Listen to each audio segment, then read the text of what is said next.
No, I like that it's a more nuanced idea. I think you can say yes or no and both be correct. Does that make sense? So yeah, go. Well, I think that it moved towards the end of the book. It was, okay, this is total war. Versus like in the beginning, they weren't, not everybody was serving, not everybody was experiencing it, and not everybody was all in and all that kind of stuff. And I think towards the end of the book, you can really see that everyone's just kind of like throwing themselves at it. Right. And all their assets. Yeah, everything. That's not what I was thinking of, but you know what I mean. Down to the weapons that was used, like I think it was liquid fire or something.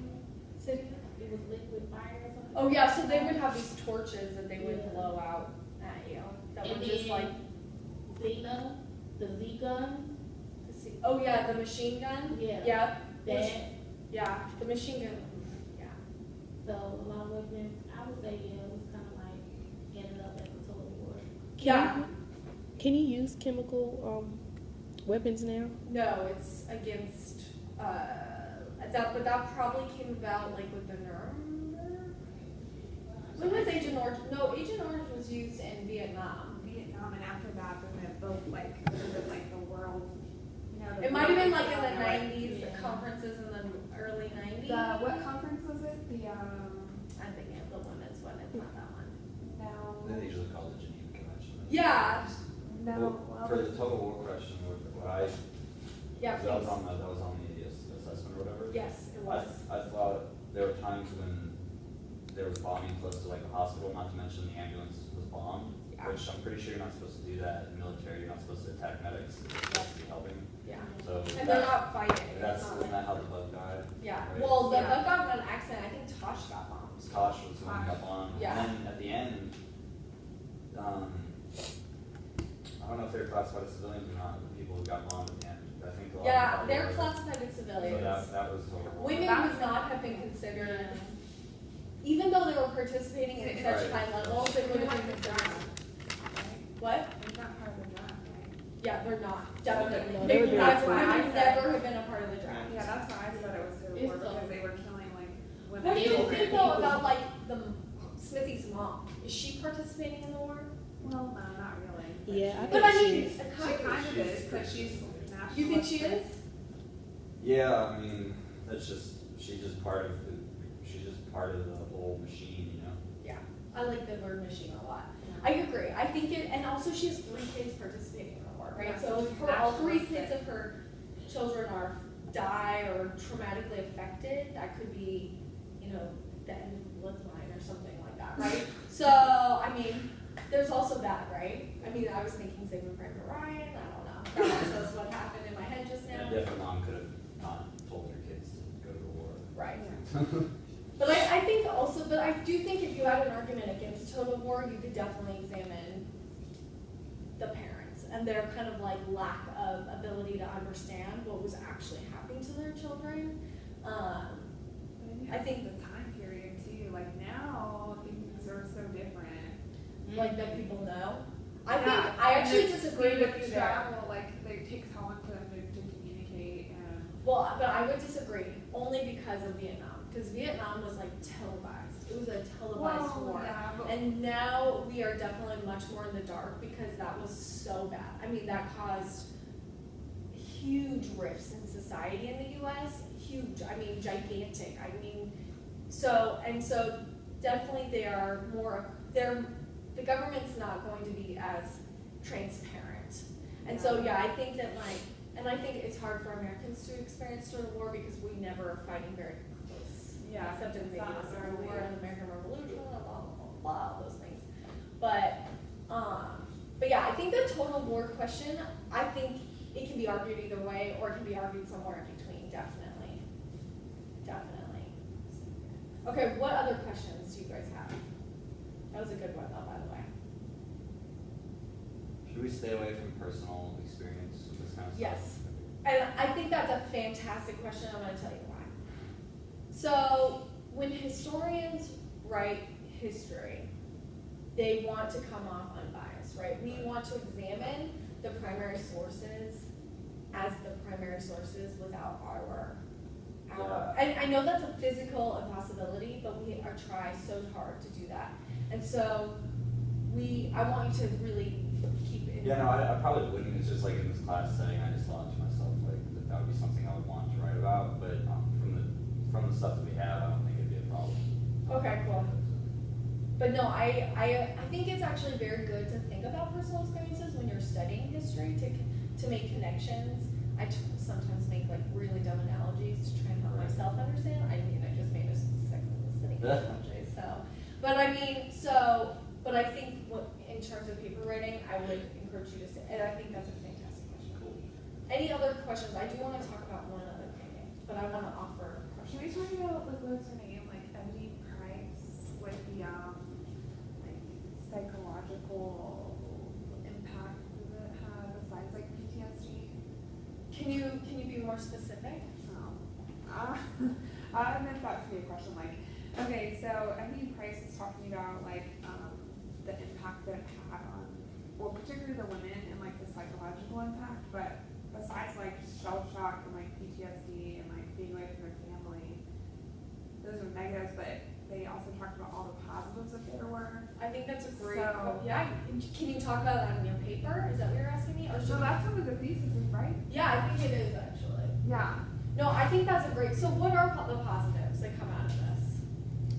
Well, suffrage, like, women can speak up more and they're, like, politically have roles, kind of. Not No, quite yet, but they kind of do.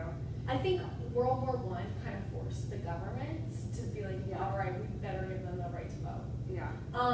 And I feel like that might actually be kind of mean thing to say to all the suffragists and suffragettes that work their butts off to get the right to vote. But I Yeah. think especially, I know more about the US in particular, Wilson was kind of backed against a wall at that point Yeah. because of certain issues. And I agree, like they had to they had to really look at the situation and say, all right, we probably should do this, right? Absolutely.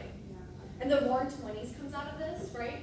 And the 20s Yeah. are like flappers and women that have sex and like sex and like, Prohibition, all drinking, and all that. yeah, like Yeah. definitely affected women. I mean, the short hair, we see that as like a very obvious one, but we even can see the sexuality and other things coming out of that, absolutely. I also think like they had to work together. It kind of created really great female bonds, right? And through really hard times, right? And I wonder how that affected the women 10 years later, right? Because even though they did not like BF very much, they were pretty obvious that they were kind of over BF. They threw her this party, right? They said nice things about her.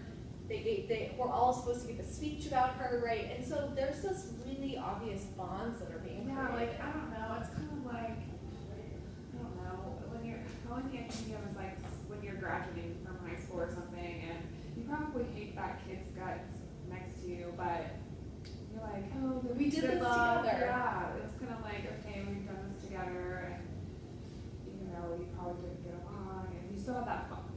Right, and you have similar experiences Yeah. that other people can't relate to, Yeah. right? Yeah. Even different than like Tricks being at a different convoy, right? Those women that were at that convoy together at that time will have very similar experiences that they can relate to one another with. Yeah. Absolutely. Okay. Yeah, I love that. Anything else? Okay, I want to talk about, this is a primary source, right? Oftentimes when we think of primary sources, we think they have to be written like during the exact time, right? This was not written until after the war, right? Does anyone know the publication date? 1930, right? Excellent, yes, exactly.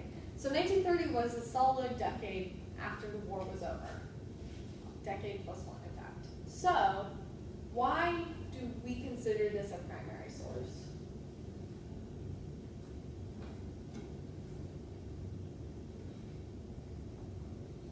Wasn't it like the account of what took place from Yeah. their perspective? So, this is not a true story, right? It's a piece of Right. fiction, which also makes it kind of confusing as a primary source, right? But it is affected by its time, right? This person that wrote this book was affected by the war, right? And therefore, we can use it as a primary source because we're examining the effects of the war through this book. A lot of World War I, or a lot of books came out of World War I, and the effects of the the war was very apparent in the literature at the time. Hemingway especially can make like a case for this. His works, The Sun Also Rises, and all those things that come out of this. So it is a primary source because of those reasons. And I think that it's a little bit confusing, but I wanted to make that totally clear. It's also a primary source because the way we're examining it. Our research questions allow this to be a primary source, which is also a confusing way of thinking. But if you're writing about how World War I affected the people that lived through it, this is an excellent primary source, even though it is a piece of fiction, right? Yeah. Anyone have questions about that? So, because I know that I heard that the author compiled like using diaries and things like that. So, what would make it a secondary source again? Like if it were like, I guess that's, you don't need to answer that. No, but that's actually a really good question. Okay, yeah. Can I give you a different example? Sure. So one time I had a student ask me if Harry Potter was a primary source. And I thought, that's a weird question because there's no such thing as wizards. At least I'm a muggle and don't know about wizards, so that's unfortunate. But, sorry, Harry Potter joke. But I do, okay. So Harry Potter, not a traditional primary source. It's not a primary source, it's a fictional piece of work. But if I said, you need to write me a paper about children's to teenage literature in the early 2000s, Harry Potter becomes a primary source. Because it is what you're using to understand that time period in literature. That would make Twilight a primary source, which is about werewolves and vampires, right? So you need to examine what a primary source is based on your research questions. And I've experienced this. I was reading a book as a secondary source for almost a year in my dissertation. And I had this epiphany one day. I was like, wait, it was written in the middle of this issue. She is totally using this book to like call out people and say, we need to take this issue that I'm writing about seriously. So in this moment that I had been looking at the source as a secondary source, because it's uses research to kind of compile a thesis about something, and I'm thinking, this is definitely a secondary source. I had this epiphany. I was like, wait a minute, no, it's a primary source because my research question is examining this like middle of the 90s period, and that's when she's writing it, and she's reacting to all this stuff that's happening. So your sources, primary versus secondary, there are very traditional primary sources, and there are very traditional secondary sources, right? But if you need to have a more elevated understanding of sources, you need to examine your personal research questions, right? And that can kind of change the way you perceive sources. Does that make sense? Yeah. That was a very long-winded answer. But I think that Harry Potter helps. Long story short, whether it's realistic or fictional, it's helpful for the time of the event. Yes. Right? Okay. Yeah, and what kind of questions you're asking, right? Absolutely. Because traditionally we would think of fictional pieces as secondary sources, right? But because we're trying to understand the reactions of World War I and the effects of World War I on society, this becomes a wonderful, fantastic primary source. She's like, well, I thought it was primary. Not even thinking that along those lines. But she compiled these journals and was like reading them and like I'm like. Yeah, she also does this research. Yeah, but she like experienced the war too, and so I think she was like pulling from that. And But I would argue that by saying like, when I write a research paper, I compile journals and diaries and letters and write a secondary source. well, yeah. Wow. So. Yeah. But yeah, I agree. She does her research, right? So we know that, yeah, although this is fiction, it's very much based in an accurate truth, right? And it's, so yes, I would agree with that, but you can flip it on its head too. Does that make sense? It's confusing. That's why I use Harry Potter, because there's no way, unless I'm a sad muggle that did not ever get to go to Hogwarts, that Harry Potter's fake, right? There's no way to make it true.